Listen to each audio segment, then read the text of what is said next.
नमस्कार साथियों, निर्माण क्लासेज अयोध्या में आपका हार्दिक स्वागत है।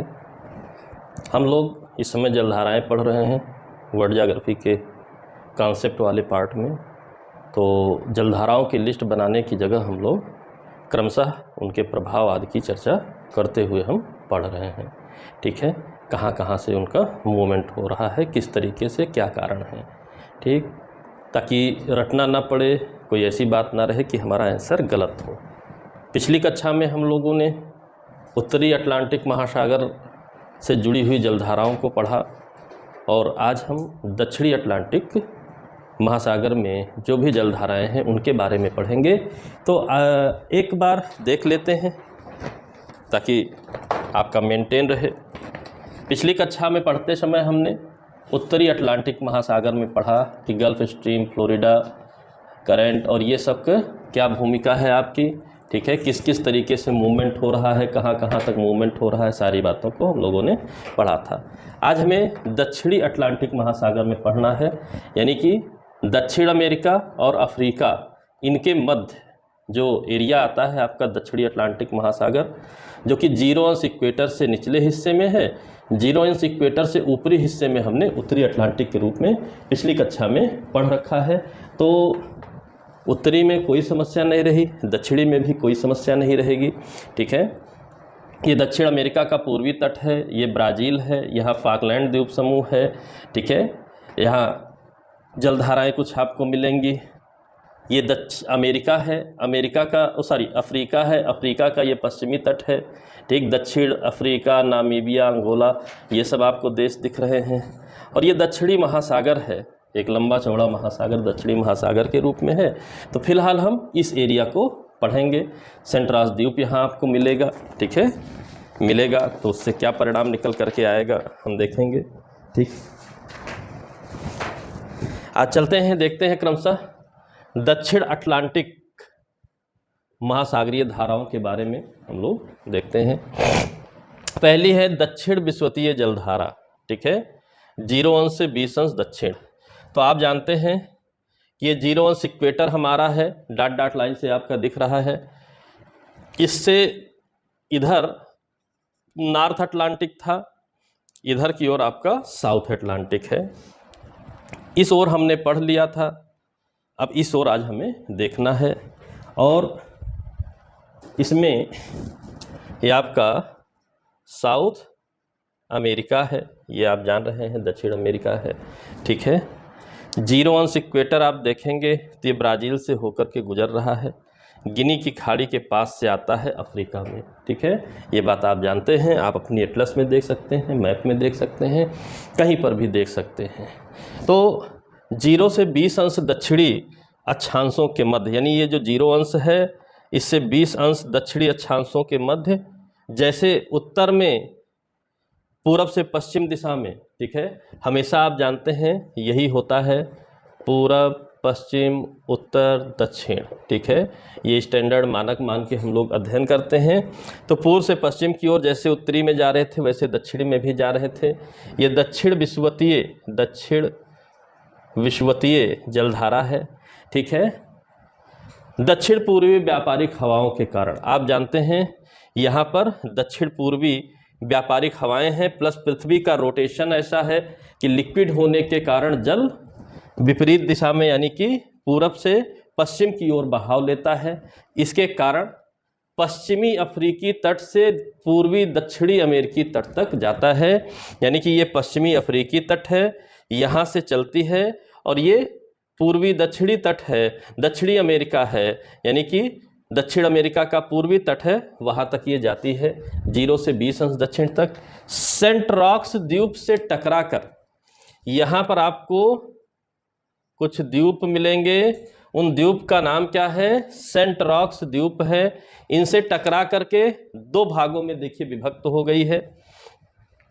एक धारा इधर निकल जाती है और ये नॉर्थ वाले में मिल जाती है।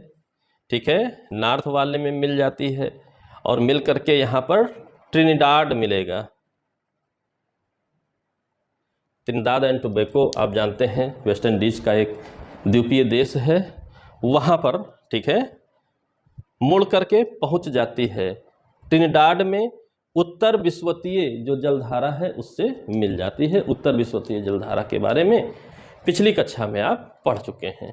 यानी कि उत्तर विश्वतीय जलधारा में दक्षिण से भी एक शाखा आकर के मिलती है। ये बात आप जरूर से ध्यान रखे रहिएगा ताकि आपके लिए कोई कन्फ्यूजन ना रह जाए। चलिए, छोटी सी धारा जाकर मिल गई, अब बाकी बची धाराएं क्या हैं। ठीक, ये तो आपकी पूरी हो गई।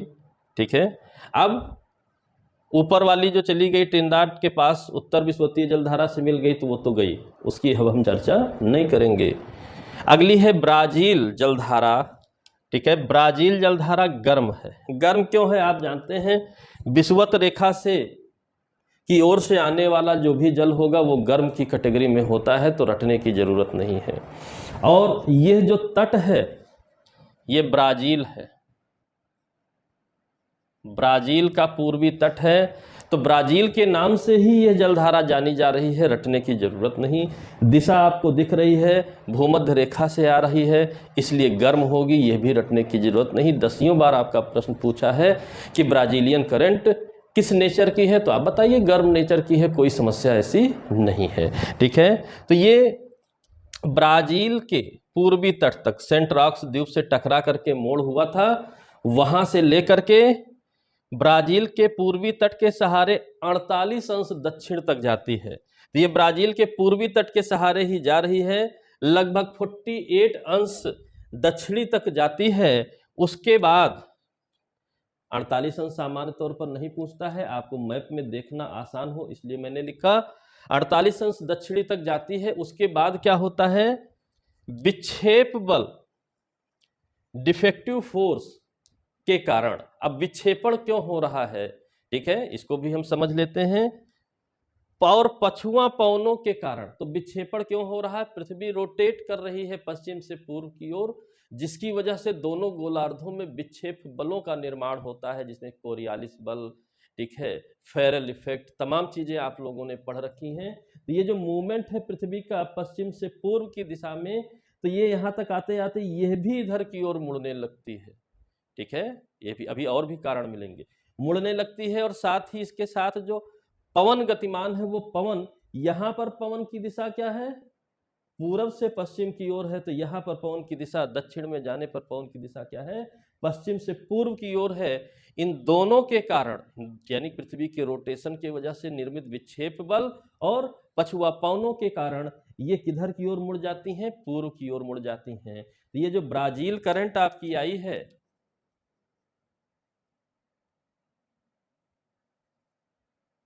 ब्राज़ीलियन धारा जो आई है वो पूर्व की ओर विक्षेपित हो जाती है, पूर्वी दिशा में मुड़ जाती है और दक्षिण अटलांटिक प्रवाह के रूप में जानी जाती है। ठीक है, तो दक्षिण अटलांटिक प्रवाह यह है। ठीक, यह क्या है, दक्षिण अटलांटिक प्रवाह। प्रवाह आप जानते हैं, पवन की वजह से जो भी बहाव होता है उसे प्रवाह की कैटेगरी में, ड्रिफ्ट की कैटेगरी में हम रखते हैं। और यह बात आपने पढ़ रखी है 2 क्लास पहले। आपने पिछली क्लास में पढ़ा, जब उत्तरी अटलांटिक जलधारा इधर को मुड़ती है, गल्फ स्ट्रीम इधर को मुड़ती है, तो उसका भी नाम जो है उत्तरी अटलांटिक प्रवाह हो जाता है, ड्रिफ्ट हो जाता है। वैसे ही ये दक्षिण में दक्षिणी अटलांटिक प्रवाह के रूप में, यहाँ पर भी पछुआ बलों के प्रभाव से था, यहाँ पर भी पछुआ बलों के प्रभाव से है, कुछ भी रटने की आपको आवश्यकता नहीं है। ठीक है, आपने बहुत अच्छे से पढ़ रखा है पिछली क्लास में, इसलिए सेम टू सेम यहाँ पर भी बात हो रही है, यहाँ पर भी प्रवाह ही नाम है।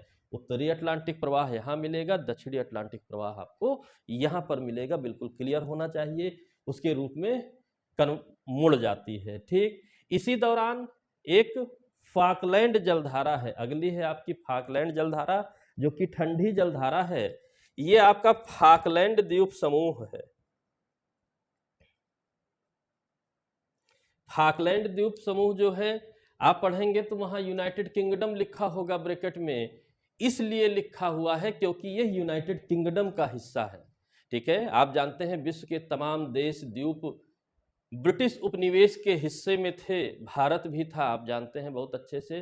तो ब्रिटिशर्स यहाँ पर भी थे, वो वापस तो चले गए, अर्जेंटीना तो स्वतंत्र हो गया, लेकिन अर्जेंटीना के निकट स्थित फाकलैंड पर दरअसल ये अंतर्राष्ट्रीय विवाद भी है, इसलिए यहाँ से जलधारा ज्योग्राफिकल लोकेशन, तमाम तरीके के प्रश्न पूछे जाते हैं। उसके लिए भी आपको सचेत रहना होगा ताकि आप फाकलैंड द्वीप को पहचानते रहिए। तो फाकलैंड द्वीप पर अभी भी यूनाइटेड किंगडम का ही सब कुछ है, उसी का एक अंग माना जाता है। कभी कभी अर्जेंटीना इस पर दावा करता है, तो दावे में सीधी बात, पहले के दावों के बाद कुछ समय पहले दावे में एक जनमत संग्रह कराया गया फाकलैंड द्वीप पर रहने वालों का, तो इन लोगों ने 98% लोगों ने यूनाइटेड किंगडम में ही बने रहने की बात कही, जिसकी वजह से अर्जेंटीना का दावा जो भौगोलिक आधार पर किया गया दावा था वो फेल हो गया। राजनीतिक तौर पे ये अभी भी जो है यूनाइटेड किंगडम का हिस्सा है, इस बात को जाने रहिए। ठीक, कभी इंटरनेशनल इश्यूज की हमारी चर्चा होगी तब डिटेल थोड़ी चर्चा की जाएगी। ठीक है, कि क्या लाभ हानि है, क्यों लोग बने रहना चाहते हैं, ठीक है, वो बात की बात है। तो यहाँ फाकलैंड के पास, ठीक है, अंटार्कटिक सागर का ठंडा जल केप हार्न से टकराकर, ये केप हार्न है, आपके एटलस में लिखा होगा, ये केप यानी अंतरीप है, हार्न अंतरीप है, सींग जैसा निकला हुआ है, हार्न अंतरीप है, यहां से टकरा करके इधर आप जानते हैं, ठीक है, अंटार्कटिक महासागर है, ठीक है, अंटार्कटिका द्वीप है, आप इसको जानते हैं। यहाँ का कुछ जल इधर को मुड़ जाता है और ये ठंडा है, ये ठंडा है, ये मुड़ करके फाकलैंड और अर्जेंटीना के बीच से होते हुए यहाँ पर जाकर 30 डिग्री के आसपास ब्राजीलियन करंट से मिल करके दक्षिण अटलांटिक प्रवाह का हिस्सा बन जाता है। यानी कि ब्राजीलियन करंट को ठंडी, यानी ब्राजीलियन करंट गर्म जलधारा, इसको ठंडी कौन दे रही है, फाकलैंड जलधारा दे रही है, फिर दोनों मिल करके दक्षिण अटलांटिक प्रवाह के रूप में बहने लगते हैं। तो दक्षिण अटलांटिक प्रवाह पे इसीलिए स्टार यहाँ लगा है और यहाँ स्टार लगा हुआ है ताकि आप समझ सकिए, उसके बारे में और कुछ नहीं कहना है।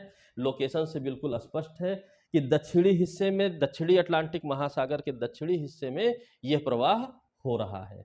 आगे बढ़ता है प्रवाह, फिर ये प्रवाह इधर से आगे बढ़ते हुए कल हमको मिलेगा, यहाँ हिंद महासागर मिलेगा आपका, हिंद महासागर की ओर चली जा रही है, हिंद महासागर की ओर जा रही है, लेकिन उससे पहले अफ्रीका का दक्षिणी तट है, उससे टकरा जाती है, अफ्रीका के दक्षिणी तट से टकरा जाती है। और अफ्रीका के दक्षिणी तट से जब टकराती है तो यहाँ बेंगुला ठंडी जलधारा का निर्माण होता है। यानी कि यह आपकी कौन सी जलधारा है, बेंगुला है,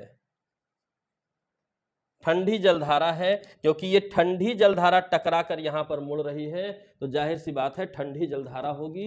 ये देखिए ठंडी गई और मुड़ गई इधर की ओर, तो आप जानते हैं ध्रुवों की ओर से आने वाला जल ठंडा होगा। बेंगुला जलधारा के रूप में यह है, बेंगुला जलधारा बन जाती है जो उत्तर की ओर प्रवाहित होती है। यह भी प्रश्न पूछा हुआ है, बेंगुला जलधारा की दिशा क्या है, पूरब, पश्चिम, उत्तर, दक्षिण। तो आप देखिए एरो बता रहा है उत्तर की ओर प्रवाहित होती है, उत्तर दिशा में प्रवाहित होकर के जाकर के दक्षिण विषुवतीय धारा से मिल जाती है। जहां से आपने शुरू किया था वहीं पर जाकर के बेंगुला जलधारा मिल जाती है। यानी कि ब्राजीलियन करंट, फाकलैंड करंट आकर के इसे ठंडी की, फिर ये मुड़ करके दक्षिण अटलांटिक प्रवाह बने, ज्यादातर हिस्सा हिंद महासागर की ओर चला गया, और ये है आपका बेंगुला जलधारा। अफ्रीकी तट से टकरा करके दक्षिण अफ्रीका देश है, केप हार्न, वहां पर भी जो है आपका दिया हुआ है गुड होप, वहां से मुड़ करके वहां के पास से बेंगुला जलधारा के रूप में जा करके दक्षिण विषुवतीय जलधारा से मिल जाती है। तो सिंपल सी बात है, सिंपल सी बात है, आपको स्पष्ट है। अब यहाँ एक विशेष जलधारा पूछी जाती है जिसका नाम है विपरीत भूमध्य सागरीय जलधारा। ठीक है, तो ये जो विपरीत भूमध्य सागरीय जलधारा है उसका निर्माण यहां पर होता है। ठीक है, और ये विपरीत दिशा में प्रवाह करती है, ये विपरीत दिशा में प्रवाह करती है, इसलिए इसका नाम है विपरीत भूमध्य रेखीय जलधारा। और ये भूमध्य रेखा जो डॉटेड दिख रहा है उसी के पास से पश्चिम दिशा से पूर्व दिशा की ओर बहती है। दक्षिण अटलांटिक प्रवाह, उत्तर अटलांटिक प्रवाह पश्चिम से पूर्व की ओर क्यों जा रहा है, समझ में आ रहा है। लेकिन यहाँ पर पिछली ही साल एंटी करंट के बारे में पूछा था, एंटी इक्वेटोरियल करंट के बारे में पूछा था, तो उसका कारण क्या है, ये उत्तरी और दक्षिणी दोनों विषुवतीय धाराएं हैं, यानी उत्तर दक्षिण दोनों दिशा लेकर के एंटी बनती है। दक्षिण अमेरिका के पूर्वी तट पर टकराकर, ठीक है, दक्षिण अमेरिकी पूर्वी तट पर टकराकर कुछ जल वापस गिनी तट की ओर लौट रहा है। यहां जब टकराए, जब पूरी जलधारा इधर की ओर आ रही है, तो यहां पर जल का अमाउंट बढ़ गया, कुछ उत्तर की ओर चला गया, कुछ दक्षिण की ओर चला गया, ठीक है, फिर भी जल का अमाउंट बढ़ गया और यहां पर तल नीचा हो गया। आप याद करिए, जब आप जलधाराओं के कॉन्सेप्ट को पढ़ रहे थे, इफेक्ट्स पढ़ रहे थे, तो आपने पढ़ा था कि ज्यादा ऊंचाई का जल, कम ऊंचाई का जल, तो ज्यादा से कम की ओर प्रवाह शुरू हो जाएगा। वही कारण है, टकराया, जल ज्यादा हो गया, वापस गिनी तट की ओर चला जाता है, यानी कि ये कौन सा तट है आपका? गिनी तट है। अफ्रीका में गिनी तट आपको मिल जाएगा। तो चला जाता है, क्यों चला जाता है? पृथ्वी की परिभ्रमण गति के कारण। परिभ्रमण गति बार बार आ रहा है, जान ही रहे हैं। पश्चिम में ज्यादा जल हो गया, पूरब में कम जल हो गया, तो रिवर्स मार दिया, और रिवर्स मार दिया तो विपरीत भूमध्य रेखीय जलधारा का निर्माण हो गया। और ये पता कहां चलती है? ये प्रकट होती है जाकर के गिनी के तट पर, इसलिए इसका नाम गिनी जलधारा भी है। यह आपका प्रश्न पूछा है, गिनी धारा भी कहते हैं, यानी कि यहां पर प्रकट हो रही है गिनी की खाड़ी के पास, तो गिनी जलधारा कहते हैं। गिनी जलधारा की डिटेल भी पूछा हुआ कि गिनी जलधारा का निर्माण कैसे हो रहा है, गिनी जलधारा की दिशा क्या है, विद द कॉन्सेप्ट पूछा है। यहां तो समझ में सब आ रहा है, लेकिन यहां पर कैसे जलधारा आकर के अंदर की ओर जा रही है, अफ्रीकी तट की ओर जा रही है, जब आप पढ़ेंगे तो यही जलधारा यहां पर आप देखेंगे, यहां, ठीक है, डॉक्टर हवाएं मिलेंगी। जब हम विंड्स को पढ़ेंगे तो डॉक्टर हवाएं मिलेंगी, कहां कहां से प्रभाव पड़ रहा है, कहीं का ईंट, कहीं का रोड़ा लाके जोड़ना पड़ेगा आपको। अगर यहां सीरियस नहीं है तो आगे के बहुत से कॉन्सेप्ट आपके नहीं समझ में आएंगे। पिछले सीरियस नहीं थे तो आज नहीं समझ में आएगा। इसीलिए बताता हूं, हमेशा ध्यान से पढ़िए। हमेशा आगे जाते समय पिछले जो आपके कंटेंट हैं वो अगले कंटेंट को और मजबूत बनाते जाते हैं। यानी कहीं पर भी आपकी ईंट गड़बड़ लग गई तो ऊपर की बिल्डिंग धराशायी हो जाएगी, डिस्टर्ब हो जाएगी। एक ईंट तिरछी लग गई तो पूरी दीवार तिरछी हो जाएगी। इसलिए हर एक स्टेप को ध्यान से पढ़िए, ठीक है। यानी कि गिनी तट पर प्रकट होने के कारण गिनी धारा भी कहते हैं। और गिनी धारा क्या है? विपरीत भूमध्य रेखीय जलधारा है। यह आपका दक्षिणी अटलांटिक महासागर की जलधाराएं थीं। अगली क्लास में हम लोग प्रशांत महासागर की जलधाराओं के बारे में पढ़ेंगे, ठीक है। एक एक स्टेप इसीलिए हम लोग पढ़ रहे हैं कि कहीं से भी हमसे कोई गलती ना होने पाए। हर साल आने वाला प्रश्न है, यहां भी अगर आप गलती करेंगे तो बाकी प्रश्न में तो गलती होनी ही होनी है, कुछ नहीं बचेगा आपके पास। इसलिए ध्यान से इसको पढ़िए, ईमानदारी से पढ़िए, समझ कर पढ़िए, आपको किसी भी प्रकार की समस्या नहीं होगी, ठीक है। ये चीजों को आप मेंटेन कर रहे हैं, आपको किसी भी प्रकार की समस्या नहीं होगी, ठीक है। आशा करता हूं कि ये बातें आपको समझ में आई होंगी। समझ में आई हैं तो वीडियो को लाइक करिए, शेयर कीजिए, सब्सक्राइब कीजिए, बेल आइकन दबाइए और ऑल पर प्रेस कर दीजिएगा ताकि नोटिफिकेशन आप तक पहुंच सके। नहीं तो फिर समस्या यही रहेगी, वीडियो अपलोड हो जाता है और आप इधर उधर भटकते रह जाते हैं। इधर उधर भटकने की जगह एक जगह स्थिर रहिए, क्वालिटी को समझ के स्थिर रहिए, ठीक है। आपके भविष्य कैरियर की बात है, कोई मतलब नहीं निकलेगा भटकने से, ठीक है। आप उम्मीद करता हूँ ये वीडियो भी पसंद आई होगी आप लोगों को। अगली वीडियो में हम लोग प्रशांत महासागरीय जलधाराओं को पढ़ेंगे।